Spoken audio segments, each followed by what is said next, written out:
2009 সালের 25শে ফেব্রুয়ারি আমাদের পিলখানায় যে নারকীয় হত্যাকাণ্ড ঘটেছিল, এটি ছিল একটি পরিকল্পিত ভারতীয় পরিকল্পনায় হত্যাকাণ্ড।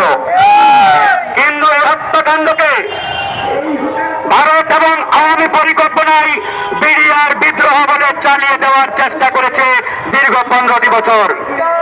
আমরা বলতে চাই, বিডিআর হত্যাকাণ্ডকে যারা বিডিআর বিদ্রোহ বলে চালিয়ে দিতে চাই, তারা প্রত্যেকে র এবং ভারতের দালাল। এই ভারতের দালালদের হাত থেকে এই বাংলাদেশকে আমরা মুক্ত করেছি, কিন্তু পরিপূর্ণ মুক্তি আমরা এখনো লাভ করি নাই। 25শে ফেব্রুয়ারি কি ঘটেছিল সবাই জানেন। এটি পানির মতো পরিষ্কার। এটি উন্মোচনের জন্য ইউরোপ আমেরিকা থেকে বিশেষজ্ঞ আমদানি করার প্রয়োজন নেই। শুধুমাত্র দরকার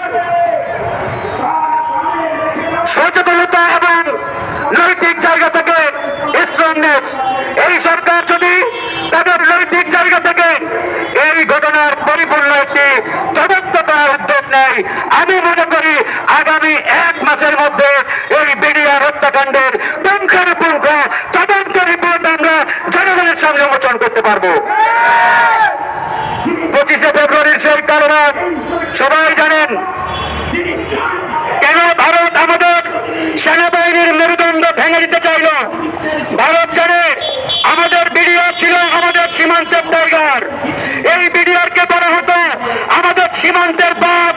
এই সীমান্তের বাঘের সাথে 2008 সালের পূর্বে ইন্ডিয়া কোনদিন কোন লড়াই জিততে পারে নাই। 2003 সাল উত্তরাঞ্চলের সেই পাদুয়া নামক স্থানে আমাদের বিডিআরের সাথে ভারতের বিএসএফ এর একটি রক্তক্ষয়ী লড়াই হলো। সেই লড়াইয়ে